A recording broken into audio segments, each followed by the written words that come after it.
Welcome to Visionaries Global Media, your number one source for podcasting entertainment. Visionaries Global Media, envisioning excellence on a global scale.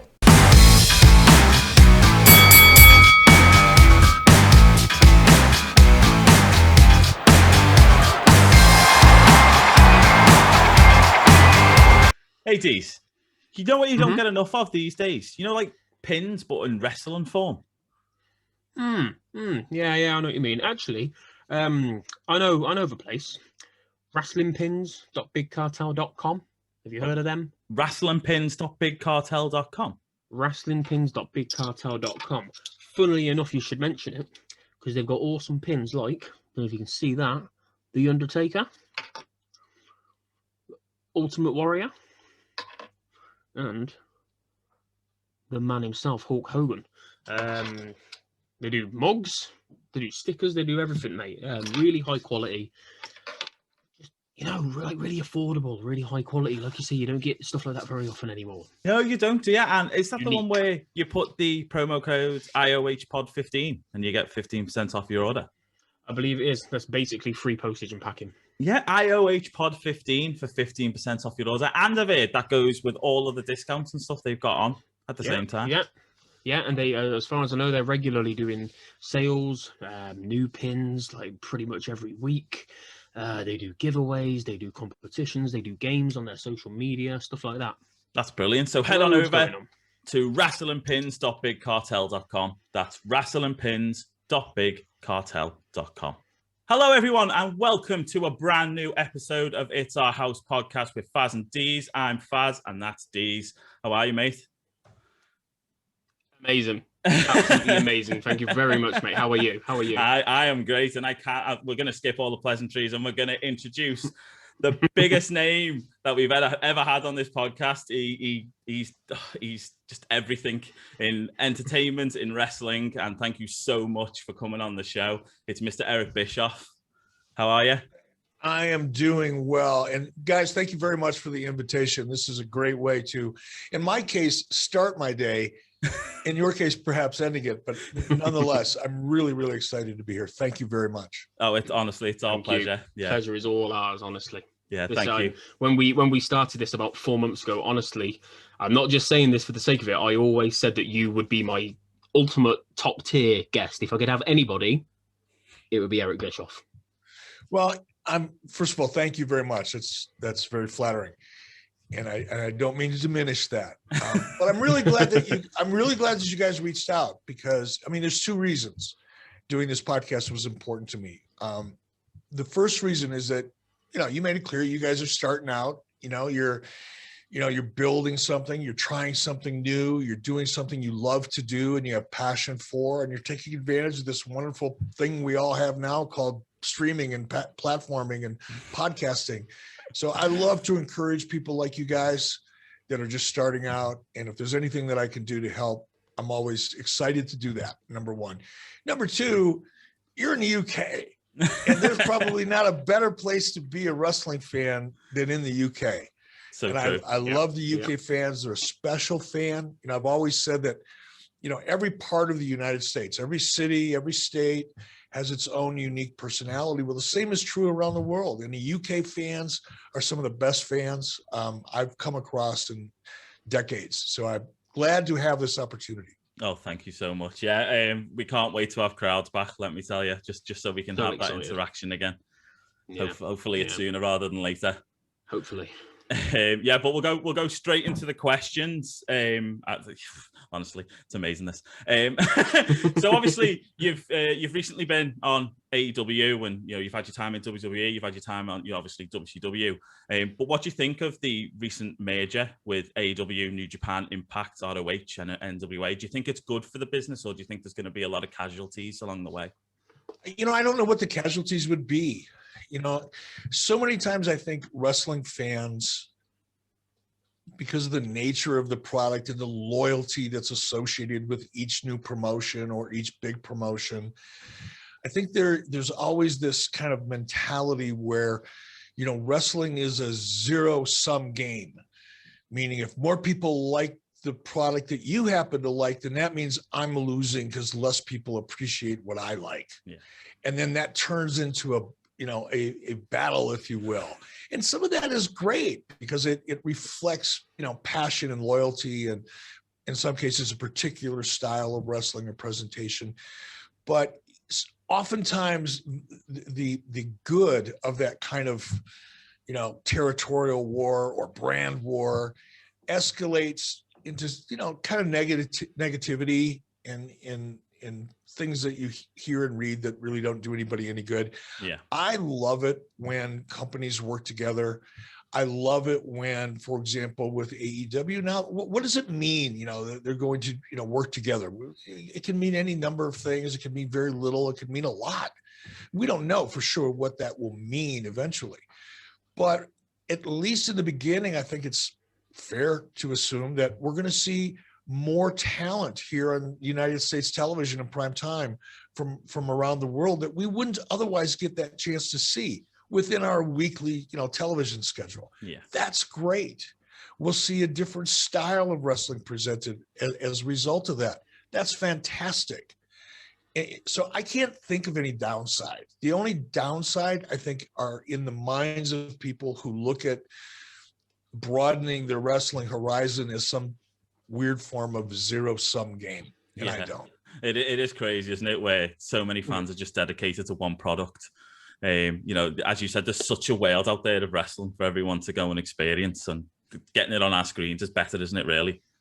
Yeah, it is. And it often, when I'm doing the podcast, 83 weeks, I often take questions and deal with issues that are, current, even in today's environment. We don't just talk about the Monday Night Wars.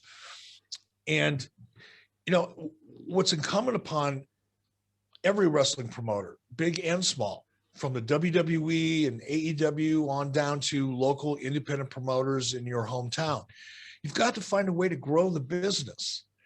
And you can't grow the business in a vacuum.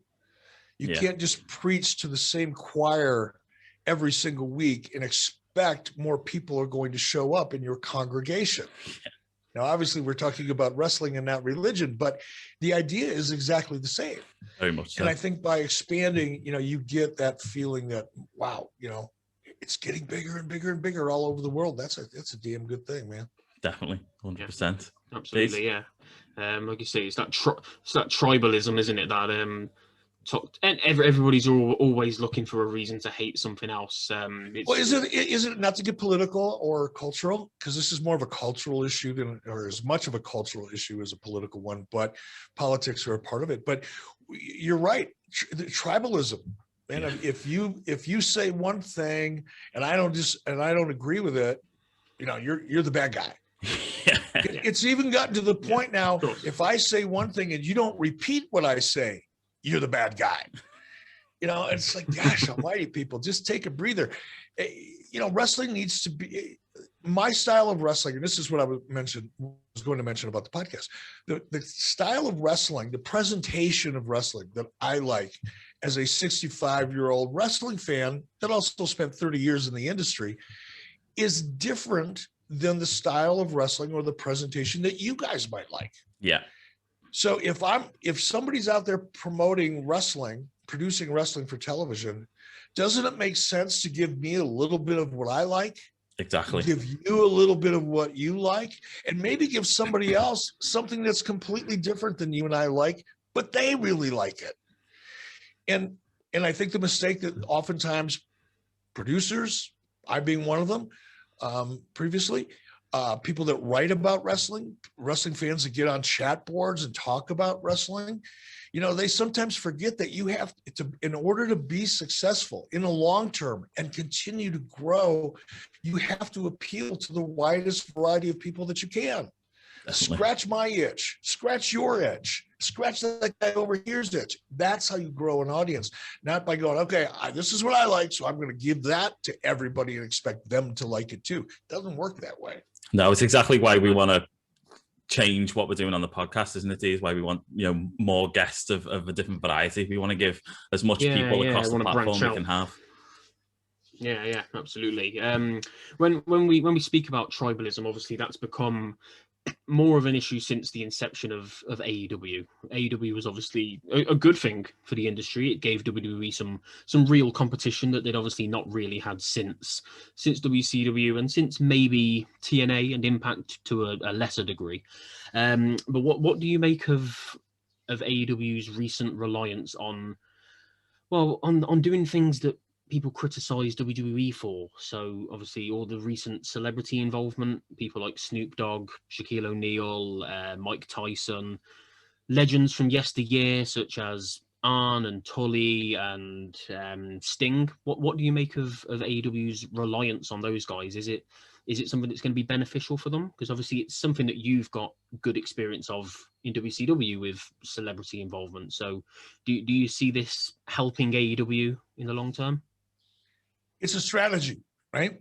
It is a creative and branding strategy, and they're doing exactly what we just talked about.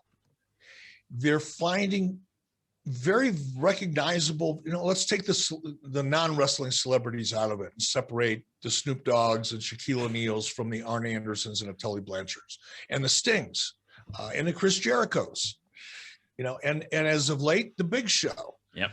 All right. The names I just mentioned, from Big Show down to Jericho and everybody in between that were WWE talent. Sting, WCW talent. Okay, he was in WWE for a cup of coffee, but that really doesn't count, right? Well, really, I mean, Sting had a 30-year career or whatever it was in WCW or in that region of the country. Sting is not a WWE guy. No, I don't think anybody recognizes him as such. So what has AEW done? They've gone after guys like Jericho, who was a strong WCW character and an even stronger WWE character, and the Big Show and all the other people that AEW has brought on board, Arn and Tully, and featuring them, not just bringing them on board and giving them a backstage role, but you see them. They're there. They participate in the show.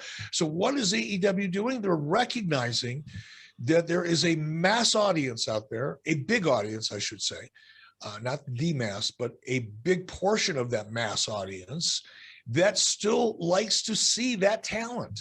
Yeah. They may not want to see them wrestle, but it represents a part of wrestling that they really, really remembered and loved growing up.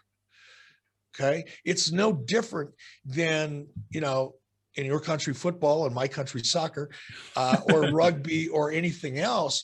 You want to hear from those legends of the sport. You may not expect to see them on the field, but you love their participation because that segment of the audience really relates to them. Yeah. Even though they're not playing. Same is true in AEW, or same is true with the strategy that AEW is using. Now, in terms of the non-wrestling celebrities, that's not as much of a strategy. It is in a sorts, but it's more of a tactic. It's a tactic to get the attention of the business to business side of the television industry. The advertisers is what they're really doing by saying, hey, we're not just a wrestling show. We've got all this other mainstream pop culture celebrity attached to our product as well. So there are two different strategies. One, to satisfy an audience, being the former WWE, WCW talent, and the other pool being the non-wrestling celebrities who are there to speak to the business side of the industry.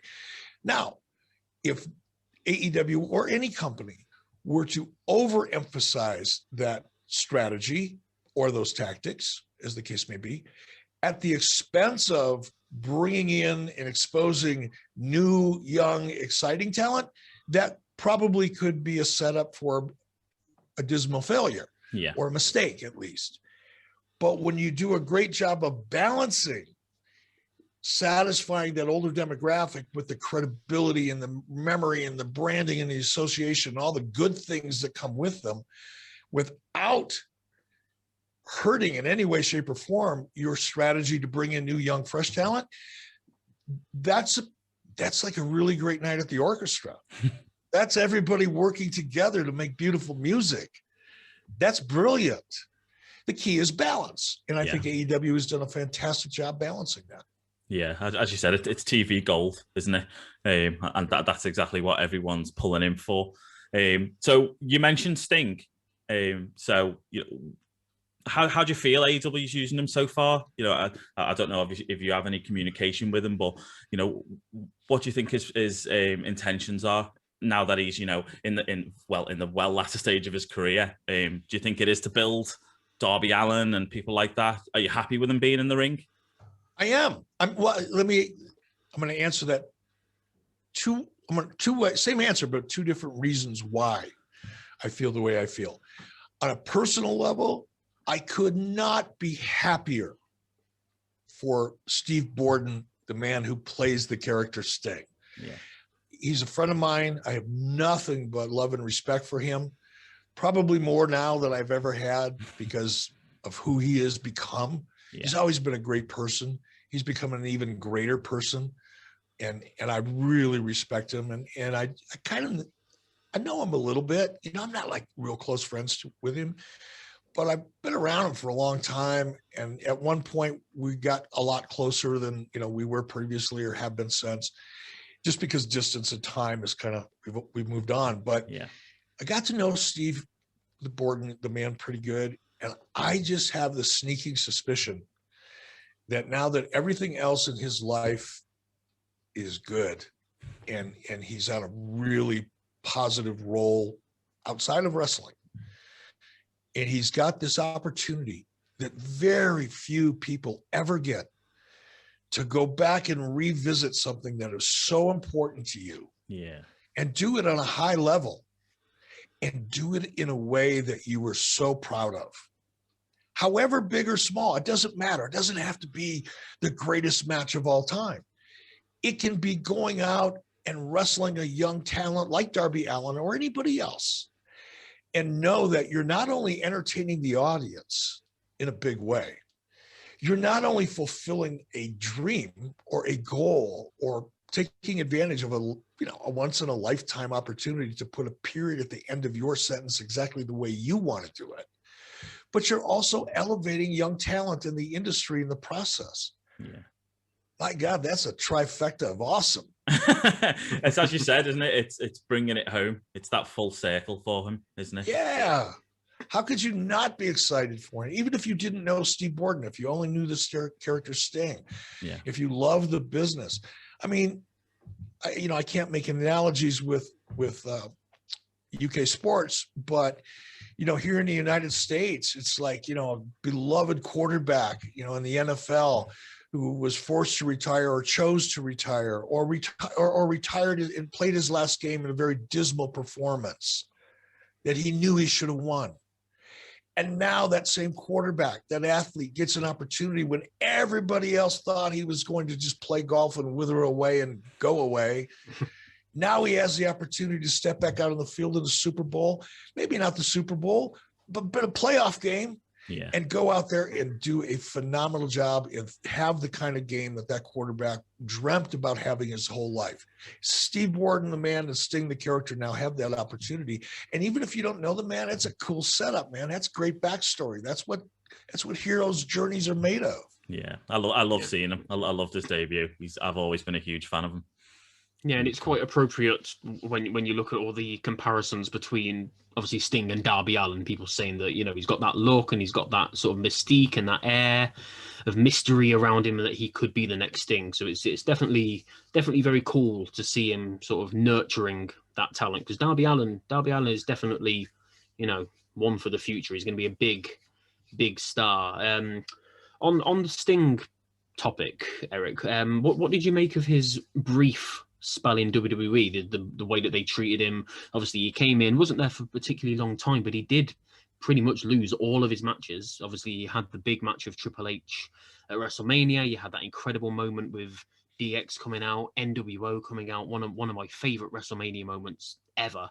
Did you feel like maybe they did Sting a bit dirty in WWE? Could they have given him a better send-off? Look, I think it's fair to say that neither the WWE or Steve Borden, were happy with the way it turned out. It didn't meet anybody's expectations, but that doesn't mean it was intentional, and I understand it. It's an easy thing to kind of say, wow, they did him dirty. They didn't treat him right. Or sometimes people think, no, they brought him in intentionally to bury him. Yeah. Just Triple H wanted to prove one more time. He wanted to drive another nail in the WCW coffin. Okay, that's an easy kind of, if you're that type of person that likes to dive into that kind of narrative because you find some pleasure in negativity, that's a very rich pool of negativity that one could wallow in, because there's a lot of that mentality. Hell of a lot. But having worked in WWE and, as an executive for a cup of coffee, not long enough for my coffee to get cold. But I knew, I had worked there as a talent. In between, I had gotten to know a lot of management and a lot of people that were making decisions. And obviously, as an executive, I worked for a brief time, 4 months, pretty closely with Vince McMahon, almost on a day-to-day basis, and certainly with Bruce Pritchard and the rest of the team there.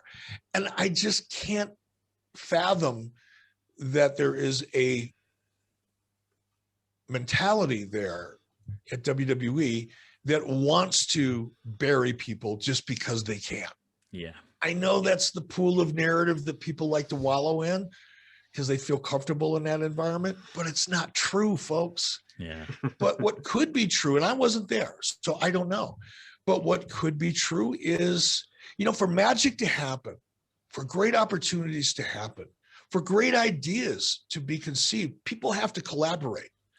And in that collaboration, there has to be a fair exchange of energy and emotion and ideas and passion. And I don't know, did that level of collaboration, the way it needs to happen on a one-to-one basis, did it start out that way when Steve or Sting came in? Did Sting take an advantage of the opportunities that were in front of him with WWE? Did he step forward and say, hey, I want to try this, or I want to try that? Maybe, maybe not. I don't know, honestly. Conversely, did WWE make every effort to go, wait a minute, I know, there's a lot of different ways we could do this, but let's really look at a way, to get Steve, in his awesome spot. Maybe, maybe not. Or maybe there was the intent on both sides, but they never got around to communicating the way they needed to. Yeah. And when that happens, and it does, and it's not because nobody cares, it's not because nobody's invested, it's because there's so many other things going on that no matter who you are, if you're not careful and you don't take the bull by the horns, the narrative is, and people have taken advantage of things that Vince McMahon has said and others in WWE. But when they talk about grabbing the brass ring, what does that mean? That's a really cool saying, but what does it mean? Well, it means exactly what I'm saying right here. You've got to take it upon yourself because you're an incredibly fast-moving, complex, overworked, amazingly fast-moving machine. And if you don't step forward and grab a hold of something that somebody else has an opportunity to say, wow, that's a really good idea, let's go with that, then both parties are so busy keeping the machine going that they never really get around to the best idea. Yeah. That's 90% of the time what happens, as opposed to, they just want to bury somebody. That's not what happens. No, I'm so glad you said it, to be honest, and hopefully we can put another hatchet in those rumors that WWE go out to bury you. No, and by the way, guys, I didn't go off on that tangent to put, to bury a hatchet or anything like that. It's really just to help people broaden their perspective and appreciation of what everybody else does to try to entertain them. Exactly, because that's the goal, isn't it? Why would you bury gold? It makes no sense because Sting and Steve Bowman is gold. He is gold as a talent. Yeah, and it was unfortunate that he picked up the injury against Seth Rollins when he did, because we don't know what could have laid ahead of him in the future. They could have booked him so much better. We don't know. Yeah. Yep, and neither does he. But now, guess what? He's healthy, because I know the person, the human being, Steve Borden, would not put himself in a position where he put his well-being at an exceptionally high risk. I mean, you have to put yourself at risk anytime you step into the ring. By its very nature, what Sting does is dangerous. Yeah. But Sting is also a guy that knows his body very well. He's trained his whole life. He's an amazing athlete. And he probably has the wisdom now to work around and work within the parameters that he's dealing with from a physical perspective. And I expect you're going to see some really badass things out of Steve Borden as the character. And I just talking about it gets me excited. Yeah, I mean, it was the wow moment when he took the power bomb, wasn't it? I think a lot of people held their breath when he took that. But as you said, the week later, he's back on screen and he's showing that he's fighting fit, even because he knows how to do it. And a power bomb in particular, if there was ever going to be a test in terms of, Sting's neck and the vertebrae in his neck, stenosis, if there was a move that really would test whether or not he could go, that would be the one. That would be the most likely one to re-injure a neck injury. Yeah. Unless you had your, he knows what he's doing. Yeah. And he definitely he knew he was ready. He knew he was ready. He knew he could take it. He would have signed off on it and saying that, I'm happy to take it. And I think as well, that's a big moment for Brian Cage as well. To be hitting Sting with a powerbomb, the first big move that he's taken in a few years now. That's a huge moment for somebody who's still fairly young, like Brian Cage.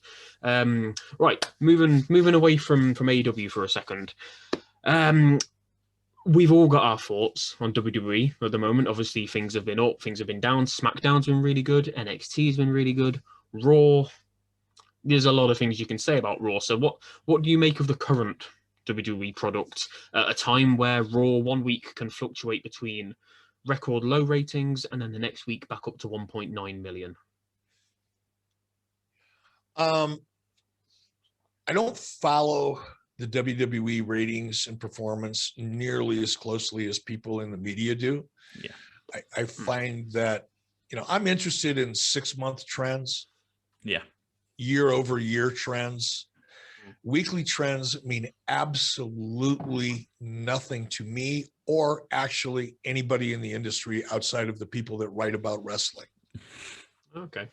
It just doesn't matter, Now, what does matter? Week over week, that's interesting. Not really, though. Month over month, that's interesting, but you can almost predict on a month-to-month basis what ratings are going to do based on weather here in the United States, when such a large part of the country is confined indoors, even without COVID, is confined indoors throughout the winter. More people are watching television. Television can do a little bit better as a whole. NFL sports takes a little bit of a chunk out of that for WWE on Monday nights here in the United States. But what really matters is year over year. Have you lost audience this year compared to last year? And if so, how much? Did you lose more? Did you lose 10% of your audience this year and 5% of your audience the year before? That's kind of bad news. Yeah. That's a trend, a big trend. But the week-to-week stuff is nothing but clickbait for people with online newsletters. It just doesn't matter. We need to ignore them, please, going forward. Absolutely, yeah. No, it's good. It's good to hear that. It's good to hear that because people place so much importance on it. Like it 1.5 million people are watching wrestling every Wednesday night. That's the real story, And by the way, there's a couple guys on Twitter. I'm gonna be rude, but I'm doing it for a reason. I'm gonna try to find him right now because he's really putting out the kind of data.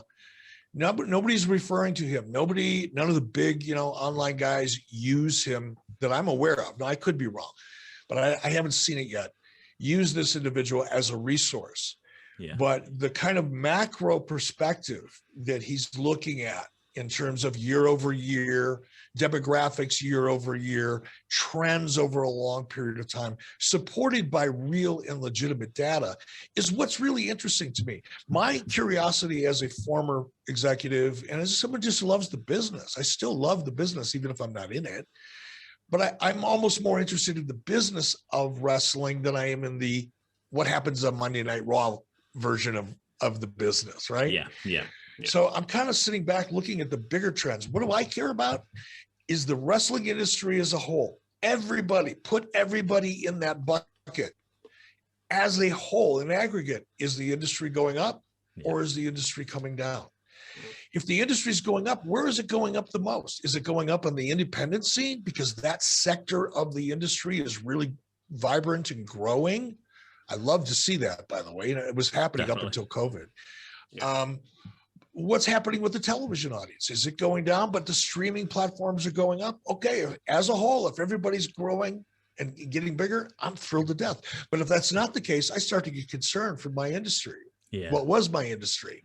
And now I start, just because it's my nature, I can't help it. I start thinking of ways, well, okay, if I was in charge of a wrestling company, what would I be thinking right now based on all of this information? I would not be worrying about what happened, with my competitors' ratings the week before. It's just it's such a waste of time because there's nothing you can do about that, but you can do something about the larger trends because you have more time to affect it. Yeah. Yeah. Hey, Dees, you know what you don't get enough of these days? Like pins, but in wrestling form. Yeah, I know what you mean. Actually, I know of a place, wrestlingpins.bigcartel.com. Have you heard of them? Wrestlingpins.bigcartel.com. Wrestlingpins.bigcartel.com. Funnily enough, you should mention it because they've got awesome pins like, I don't know if you can see that, The Undertaker, Ultimate Warrior, and the man himself, Hulk Hogan. They do mugs, they do stickers, they do everything, mate. Really high quality. Really affordable, really high quality. Like you say, you don't get stuff like that very often anymore. No, you don't, do you? And is that the one where you put the promo code IOHPod15 and you get 15% off your order? I believe it is. That's basically free postage and packing. Yeah, IOHPod15 for 15% off your order. And I've heard that goes with all of the discounts and stuff they've got on at the same time. Yeah, and they, as far as I know, they're regularly doing sales, new pins, like pretty much every week. They do giveaways, they do competitions, they do games on their social media, stuff like that. That's brilliant. So head on over to wrestlingpins.bigcartel.com. That's wrestlingpins.bigcartel.com. Moving on from that, actually, it fits really well. Because I bored you and your audience. No, because where you're talking about long-term trends, obviously, one of the companies, obviously WWE has been around for a long time, but one of the brands within that is NXT. And NXT has been around for a long time, but they don't seem to be growing their audience. What would you do to change that? As you said, from a business side, from a business mentality, what would you do looking at that brand in order to make it grow? Well, in fairness, there are no brands that are growing based just off of television ratings. Yeah. Which is really the only barometer that we have to discuss. Now, you could probably, if we really wanted to have a separate show, and bring in some people that really knew what they were talking about, not people like me who are just kind of looking at all these things and making certain assumptions because I don't really know. For example, YouTube. How much added value is there for AEW in their YouTube content? It could be massive. It could be pretty good, or it could be really not that big a deal. Yeah, I don't know. As just someone sitting here, I don't spend that much time figuring that stuff out. I'm going to assume that they've got a pretty strong YouTube presence, AEW, because they really leverage it. I see them promoting it a lot. I know they're producing unique content for it and all that. So I'm going to assume there's a pretty sizable audience there. So if you took those two platforms, the television platform, which is all it is now. It's really not any bigger than YouTube or as good as YouTube in some cases. So you've got a television platform over here every week. And we know that the Nielsen company, however people may feel about them, is the gold standard of measurement in that category. All right, we got YouTube data. It's right there. Everybody can figure it out without any question. And it's real. It's legitimate. Yeah. Now, if you add those two together and the AEW numbers are going up, that is awesome. Same with WWE. Maybe their television ratings are flat or deteriorating, but if their global footprint through digital, YouTube and everything else is growing, good for them. I don't know the answer to that. I don't have any reason to spend that much time thinking about it yet. Well, I say yet just because I don't see any real big trends on the horizon. Yeah. But immediate horizon. Long term, I do. But that's what people should be looking at. But from what we have to look at right now, just in the context of this conversation, WWE's television platform numbers are deteriorating. They're not flat. They may be flat for 2 weeks in a row, but as a year-over-year trend, they're going down. Now you can factor in COVID. Okay, we'll talk about that. That's a legitimate issue. AEW's numbers are flat. Yeah. They opened up. They premiered with 1.5 million viewers. Last week they did 800,000, which was considered a big hit. And it's held that 700 to 900 viewer level, AEW, since probably the third week they were on the air, all the way prior to COVID and now post-COVID. So arguably that number is not a bad number. And here's another mistake I've made before when I answer a question like this. When I point out that a number is flat, people want to interpret that as being bad. It's not bad. No. In a world like television, where television ratings are going down for everybody across the board, flat is kind of a win. Yeah, exactly. But it's not the same thing as growth either. So when I say flat, I don't mean to indicate bad. I'm just suggesting that there's been no growth or decline in AEW's ratings, or, well, in WWE's case, they have declined year over year. Yeah, I know AATs, you said, didn't he, that WWE, I think it's like 4 billion YouTube views. Oh, across October, November, and December, they had about 6.3 billion social media hits, which is crazy. So and I'm going to throw myself into this because oftentimes I take quick snapshots of the industry based on the information that's available to me at my fingertips, right? Because I'm not in the business of analyzing this stuff, although I guess I should be because it comes up all the time on my podcast. It's a podcast. So, okay, let me write this shit down so I don't forget to do some research. But that's a massive, think about that. What was it? 6. Over a 3-month period? 6.3 billion. Yeah, 6.3 billion views. Now, this goes into the weeds a little bit, and if you guys listen to my podcast, you know what that means. But some of those are duplicates, right? Yeah. So out of that 6.3 billion, you may have one guy that's been on 1 billion times. Yeah. That's an exaggeration, right? So there's some duplication in those numbers, and there always will be, because, you know, if you're a big fan of AEW, you're going to go to this, you're going to go to that. If you're a big fan of WWE, you're going to go to the network, you're going to go to their YouTube channel, you're going to go to their website, you're going to go to all the other stuff that they have available. Those, you know, those numbers, sometimes one fan visits all of those different sites. Yeah. So they're not unique individuals, but it doesn't freaking matter, man. It's 6.3 billion people. It's insane, isn't it? I mean, I think I did the numbers in terms of, I think you can watch a video 4 times before it'll stop you per day. So as you said, Eric, even if one person watches it 4 times, they'd have to do that over a 3-month period. How many times just to even get close to 100? Yeah, but I wonder about. I'm gonna throw a little conspiracy theory out there for you guys and your fans. Okay, love it. This should get the entire world thinking. What if? And I'm not okay. Disclaimer: I am not suggesting what I'm about to say is actually happening. All right. So all you screwballs out there that want to, say you can't believe what Eric Bischoff thinks, I'm throwing this out there as entertainment. Yep. Okay. But what if there were bots that a marketing company could use to artificially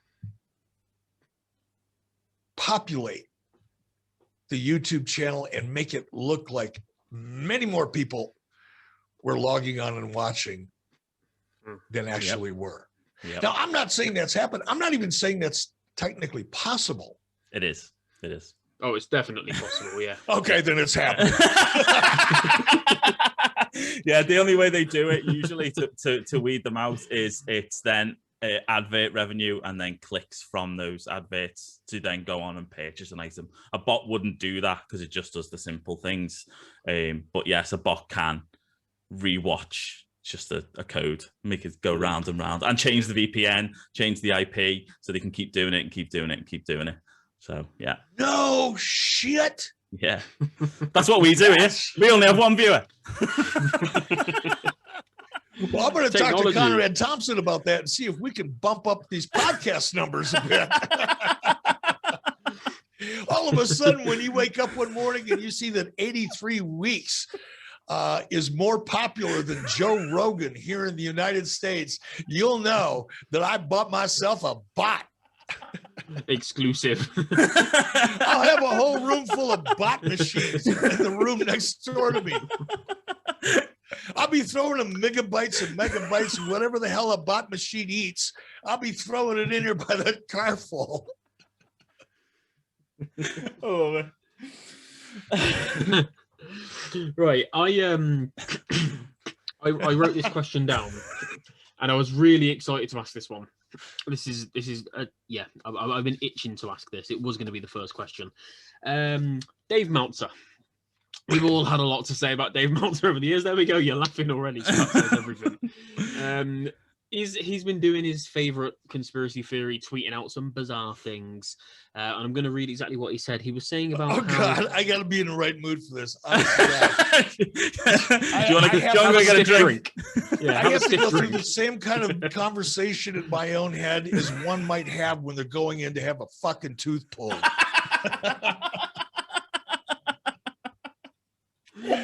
I don't think I need to ask right. It's only going to hurt for a minute, and then it's going to be okay. It will. Only a minute. Only a minute. I'm glad that you feel the same way about Dave as we do. Right. So he made these bizarre claims that every booker for decades and decades has learned how to book shows from reading his newsletters and listening to his shows. But then he also claimed that he was explaining the Raw and Nitro ratings to Zane Bresloff, who was asking them from him on your behalf. Now, I read this and just thought, there's no way, that's complete bullshit. There's no way this is real. Is there any truth to it, or has he finally just gone completely insane and started believing his own hype even more than before? No, I'm going to tackle the ratings question first, and then I'll get back to Dave. The other insane Professor Meltzer from the Meltzer University of Booking. We'll get back to that in a second. But for the ratings, and this is what's really funny, okay? And I actually responded to Dave's tweet about, the fact that he had to give Zane Bresloff a ratings lesson so Zane Bresloff could then homeschool me, because I didn't know what I was talking about or what I was doing. And I pointed out to Dave, first of all, that he needed real professional help, because there are psychiatrists, there are drugs, there are treatments of all kinds today that can deal with people that are delusional, so self-absorbed that they've lost any sense of reality. There's another term for it, and it escapes me right now, but nonetheless, I suggested that he reach out to somebody that he loves and knows him and is willing to share this problem that he has with others in the hopes that maybe he would get some help. I hope he takes that advice. We too. Now, in terms of the reality of it, and this is Dave as somebody who is supposed to be the professor of professional wrestling, where only great bookers study, and knows the history of the industry. Dave would know, for example, that when I got hired by the AWA, my first job in the wrestling industry was to represent the television product, the company that was producing the product, which was the AWA. The product was professional wrestling. My job was to take that wrestling show and all of the data associated with it, including ratings and shares, and take that literally out on the road, literally get in my car and drive to meet program directors and television station general managers who live and die by ratings and shares and demographic data. Right. So in order for me to successfully go out and present that product in syndication to those people, I had to have not a fundamental understanding. I had to have a really good understanding of ratings and shares and demographic data, what it all meant, and all the different ways it can be interpreted. I started that job in 1987. And I was damn good at it. So Dave wasn't there. So I'm thinking, wait a minute, did I forget everything that I learned over the course of 3 or 4 years? Did somehow it just disappear and I needed Zane Bresloff to come in and reteach me? Like I got hit in the head with a brick and the part of my brain that retained Nielsen data and ratings information just got damaged and I couldn't recall any of it. So I had to relearn it again. Thank God, Dave Meltzer. Where would I have been without you? If you don't reclip that, put it on social media. You guys are asleep. Oh, we will. Oh, don't we worry. will. I'm all over it. I'll be tagging Dave in that. Absolutely. Yeah, Dave has lost. Oh, dude. Oh, he'll love it too. He'll block you after you do it. Of course.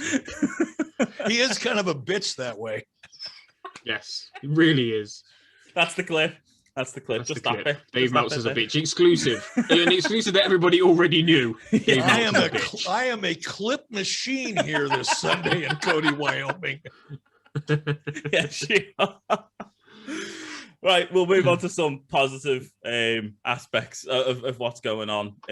Hopefully with the end in sight for COVID, the pandemic, the vaccine, things are getting slightly more back to normal.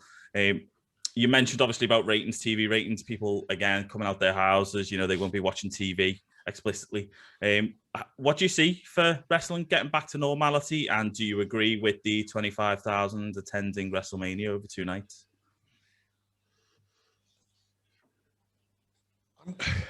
I'm going to just give you an honest answer, and I don't know. I don't know what to expect. I don't think anybody in their right mind should know what to expect. Yeah. I know what I hope for. I know what the trends suggest things might be like. But man, this shit changes every 45 minutes. Yeah. So I don't know. I think from a macro perspective, just stepping back and looking at the industry as a whole, I think one of the things that has come out of COVID, and some of it occurred much prior to COVID, but I think the emphasis for the professional wrestling television business model has changed over it's been changing for about 3 or 4 or 5 years, but signal's gone a bit. That being the live event business revenue stream, that section of the business, live events, I don't think is ever going to come back the way it was pre-COVID for 2 reasons. No, actually only for one reason. It's no longer necessary. The television licensing category of the WWE wrestling model and the AEW's wrestling model have become so much more significant over the last few years in terms of the amount of revenue that it generates, that the dependence upon live event revenue has become less and less and less. So while one has been going up, the for the other has gone down. Mm-hmm. And I think that's a good thing for 2 reasons. One is, while live event revenue has always been a significant, especially of the WWE business model, it's always been a big part of it. But it comes with a certain amount of risk. Yeah. Risk of injury, risk of any number of things, big and small. Live events are, they're very volatile. The ability to get people out to arenas is often dependent upon what's going on, what else is going on in that community. Yeah. You plan a live event 3 months in advance, get everything set up, start advertising, start promoting it, find out that boom, something else is going on in that community that kicks the hell out of you. It happens. That's the live event business in wrestling. So I think that now that the television side of the revenue model has become so much more significant, and because of COVID, companies have had to learn how to restructure their infrastructure, how to reconfigure how they do business to adapt to that. I think people are going to realize, you know what, it's not worth the risk. Yeah. Can we make more money? Sure. But if guys are getting hurt in house shows, that means they're not available for television, and television is the golden goose. Yeah, it's very interesting. Yeah. I didn't think of it that way, to be honest. So it is going to be really interesting when we're back to normality. If, as you said, WWE especially do stop these live shows, it's going to be. Well, really don't get me wrong. Let me be clear. I don't think live they're going to events. stop them. I think they'll still do some live events. Yeah. But I think where if WWE pre-COVID was producing 250 non-televised live events a year, that number may go down to 75 or 100. Yeah. Those will be bigger shows in bigger markets and arguably more fun because they'll be able to divert more resources to lighting and to so it'll be more closely resemble the experience that you see on television.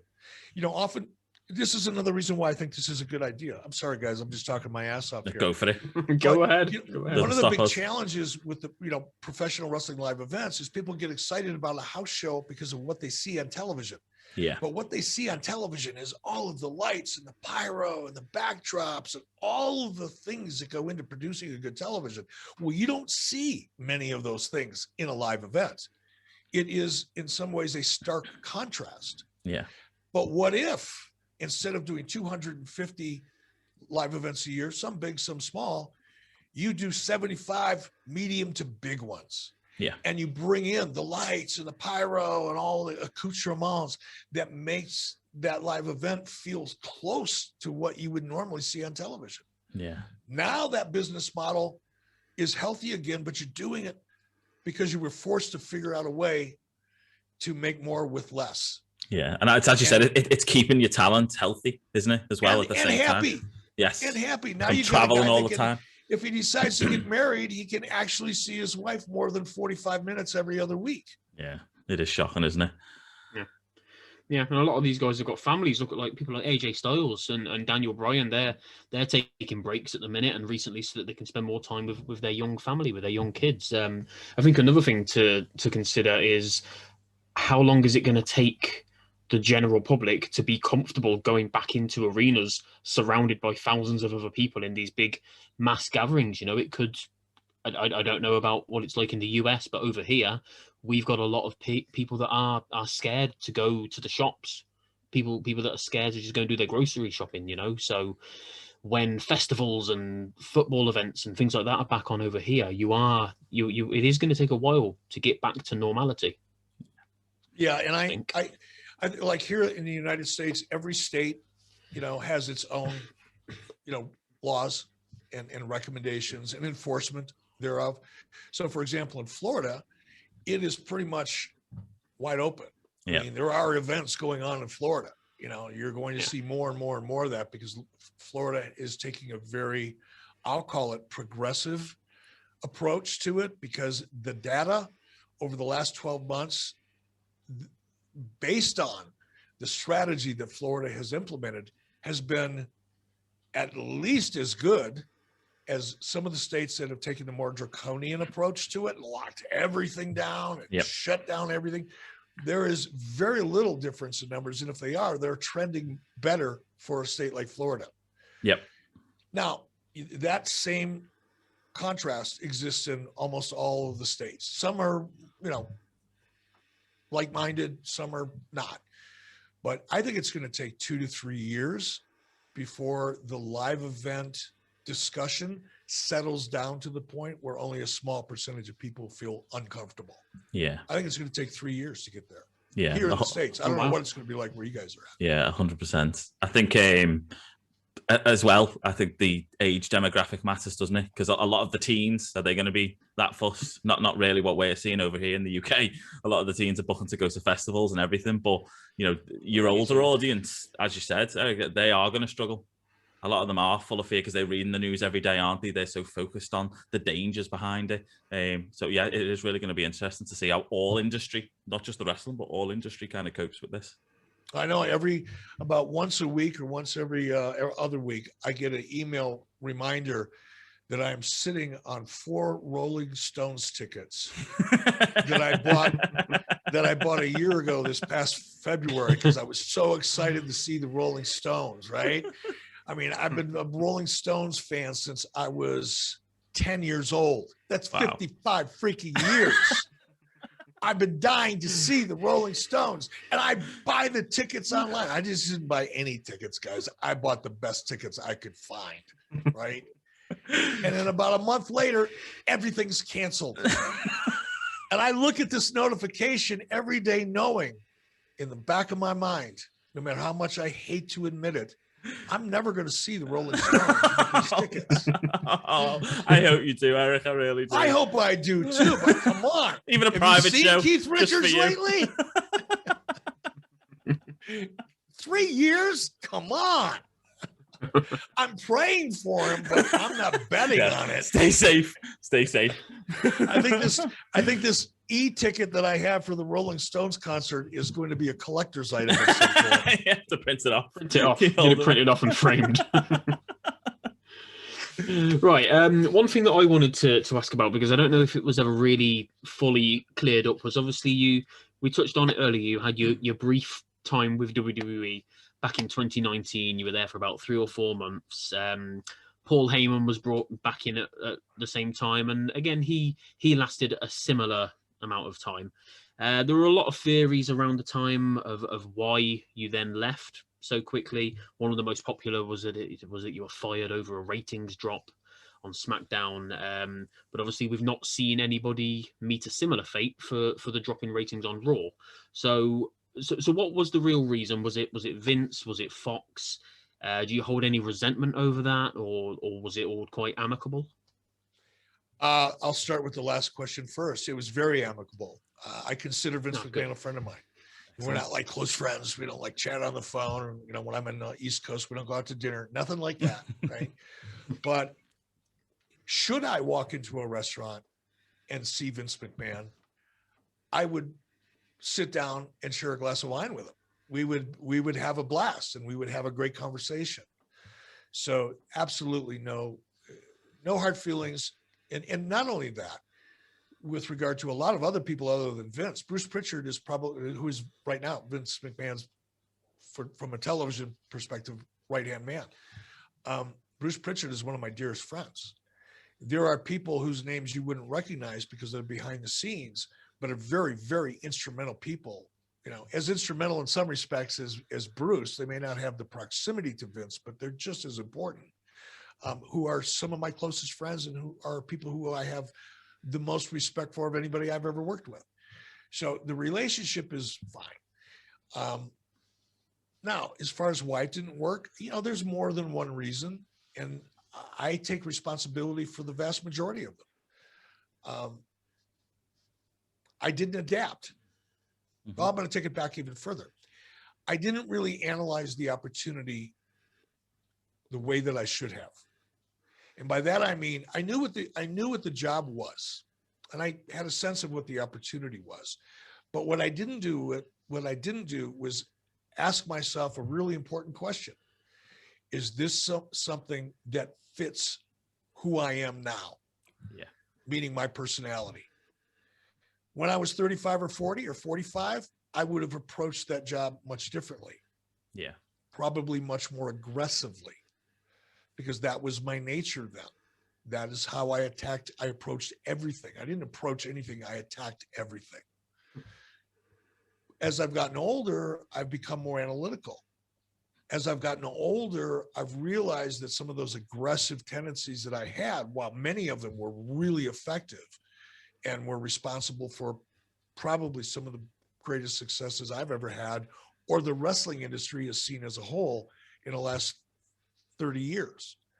But there were some of those decisions and some of those approaches I took that were wrong and could have worked out much better, or I could have avoided it all or completely had I been more analytical and thoughtful. Mm-hmm. So what happened is when I got to WWE, you know, a number of things happened. One, WWE has a very established corporate culture. And it's a very effective corporate culture. That's why they've become a $4 or $5 billion worldwide, company, because it's effective. But the person I am today didn't really fit in that culture. I approach things differently, right? I operate differently. I also allowed myself to believe that I would have an ability to have more input or influence than realistically I had. Yeah. That was a big part of it. That was at the core of it, really. But my inability to adapt to that. See, this is where I fucked up. I'm smart enough to recognize that. In this case, I recognized it after the fact. But normally my instincts are good enough that I can recognize that. And I'm really good, always have been in my life, at adapting. But I didn't adapt, not fast enough. I didn't see that what I really needed to do was kind of go back with a little bit more aggression in order to have the influence I wanted to have. Yeah. I thought I'd be able to ease my way into it. There was no easing your way into anything at WWE at that level. You got to bring your best game day one. Yeah. And I didn't. I spent the first part of the game. I was there for about 4 months. I spent the first, 2.5 months just getting a feel, because that's what I like to do. I like to get a feel. I like to watch what's going on around me and analyze it, and then come up with a plan, as opposed to coming up with a plan, forcing it through or trying to, and seeing what happens. Yeah. But it is what it is. My inability to adapt to a situation that I should have analyzed more than I did is the reason it didn't work out. No other reason. It's good to hear that. It's good on all terms. Are you looking to get back in the industry at that level in any form, shape, or way, or are you happy with what you're doing at the moment? You've heard the saying, never say never. And I say that because I'm still very, I can get real passionate real fast about any number of things, not just wrestling. I mean, I've got other things that I'm doing in business that I'm just as passionate about as I've ever been about wrestling. Yeah. So it's not like I'm sitting around twiddling my thumbs, wishing I had something to do. A big part of me really misses the business of the wrestling business. I wouldn't necessarily want to be out on camera every week again. I love the chance when it comes up. WWE is going to be out of my home next week, and they're going to be shooting some things with me that I guess is going to be part of something. I don't know what it is, and I don't want to talk about it beyond this because maybe it's a surprise and I don't know it. But they're bringing a crew out here and next week, and I love doing that. I've worked with AEW in the past, making appearances, and I love doing that. So it kind of scratches my itch, so to speak, to get out in front of a camera and perform without the obligation of having to do it every single week. Yeah. Because at this stage of my life, travel's kind of a big damn deal for me. I just don't dig it. Yeah.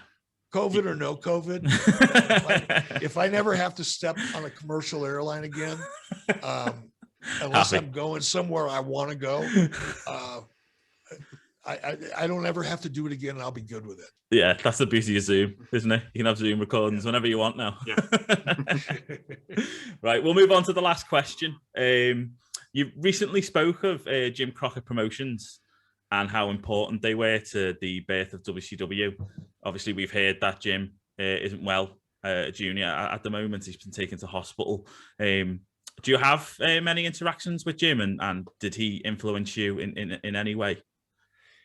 No, and that's why, the interview I was referring to was one that, if anybody's looking for it, it's on adfreeshows.com. And it's something that Conrad Thompson, my partner on the podcast, does for that platform. He does these really super exclusive. I mean, he's interviewing people that either we've never heard from before or we haven't heard from in a long time. And even if we have heard from them many years ago, Conrad has a unique ability to get a perspective and have a conversation with them that you will not have ever heard anywhere, ever. And out of that, interview, I took a lot away from that interview. I learned a lot. in that interview, because to answer your question, I never had any interaction with Jim Crockett. I wasn't influenced by the NWA because where I lived in the United States as a kid growing up and a young man growing up, the NWA wasn't really available where I lived on television. It was available primarily in the southeastern part of the United States or the southern part of the United States. But when I lived in Minnesota, I didn't know what an NWA was until I was in my 30s. So I wasn't really influenced, but it doesn't mean I don't respect what the NWO was and what Jim Crockett did, because the reason I'm sitting here talking to you guys today in the UK is because of the opportunity that I got in WCW. And the reason I had an opportunity in WCW was because of some of the things that Jim Crockett did before Ted Turner bought Jim Crockett's company. So it's all connected. And that's why, going back to the beginning of this program, man, just sit back and appreciate all this stuff. Dig it, learn about it.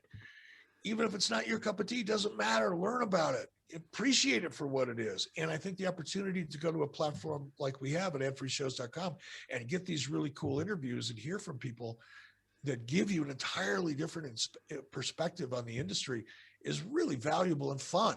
Definitely. But no, I never had any interaction with them. And because of that, I wasn't influenced. No, well, that's how, head on over there. Yeah. Check the shows out. Definitely, I think we'll be doing the same thing.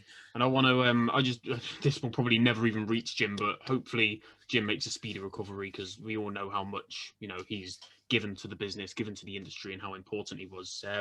I just want to ask one last quick little question, just to bring it back up a little bit from obviously that sort of like sadder note there. It can be a one-word answer, a one-name answer. Who do you believe right now is the next big thing in the business, the next true megastar? Obviously, we've not really seen any huge stars since probably John Cena, somebody who's transcended the business. Obviously, Roman Reigns is on top at the moment. People like Sasha Banks, over in AEW, you've got Darby Allin, who's definitely one for the future. But who do you see as being the next star, the next megastar? Or is there anybody? God, you guys, you put me on a spot. I'm going to give you an answer, but just know that there's a lot of people that I hold in such high regard and have so much respect for, and I think are so valuable as performers and human beings, that I'm going to offend those people or at least disappoint them. And I apologize. But if I was in Las Vegas and I had one $100 bill and I was forced to place a bet on one person, I'd put it on Cody Rhodes. Okay. Yeah, you can write this down. Yeah. You can mark this date. But I think when you talk about somebody who has the potential to transcend the business, is the way you guys put it to me, right? Yeah. Yep. That means to become as big a star, or at least a star outside of the wrestling business as inside of the wrestling business. Yep. That's how John Cena became a big star, because everywhere you looked, including WWE, but outside of WWE, you would see John Cena. Yeah. He's going right back to what we were talking about before. WWE was preaching outside of the choir, and they connected with people that they weren't connecting with just on their wrestling show by using John Cena, because he had that potential and ability to transcend the business in that regard. Yeah. I think Cody Rhodes has the same potential. Wow. Yeah, here's it here first on enough. It's Our House pod. Excellent. So, Eric, I mean, you don't really need to do it, but because you're a bigger star than us. But is there anything you want to push before we say goodbye? No, I just, I hope people, in the UK will take the time to listen to 83 Weeks, the podcast. Technically 83 Weeks with Eric Bischoff, but it's available anywhere you get your podcast. If you're really into some of the stuff that we talk about and do, check out adfreeshows.com over on Patreon. It's an amazing platform. You won't be disappointed. And other than that, man, I'm just happy to do things like this with guys like you. Oh no, honestly, you've absolutely made our Sunday, and thank you very much. Absolutely. You can follow me at Faz's Thoughts. That's FAZZAS Thoughts, indeed. At PWCDs, and find us at It's Our House Pod, absolutely everywhere. Yeah. So thank you, Eric, again for coming on. Really appreciate it. Thank you so much. Thank you, guys. Look forward to doing another one anytime you want. Oh, honestly, we'll be in touch straight away. Probably as you leave, you'll get an email. So just get ready for that. And now away from our sponsors. Thank you. All right, man. Take care. Hey, Dees. You know what you don't get enough of these days? You know, like pins, but in wrestling form. Yeah, I know what you mean. Actually, I know of a place. Wrestlingpins.bigcartel.com. Have you heard of them? Wrestlingpins.bigcartel.com. Wrestlingpins.bigcartel.com. Funnily enough, you should mention it because they've got awesome pins like, I don't know if you can see that, The Undertaker, Ultimate Warrior, and the man himself, Hulk Hogan. They do mugs, they do stickers, they do everything, mate. Really high quality. You know, like really affordable, really high quality. Like you say, you don't get stuff like that very often anymore. No, you don't, do you? And is that the one where you put the promo code IOHPod15 and you get 15% off your order? I believe it is. That's basically free postage and packing. Yeah, IOHPod15 for 15% off your order. And I've heard that goes with all of the discounts and stuff they've got on at the same time. Yeah, and they, as far as I know, they're regularly doing sales, new pins, like pretty much every week. They do giveaways, they do competitions, they do games on their social media, stuff like that. That's brilliant. So head on over to wrestlingpins.bigcartel.com. That's wrestlingpins.bigcartel.com.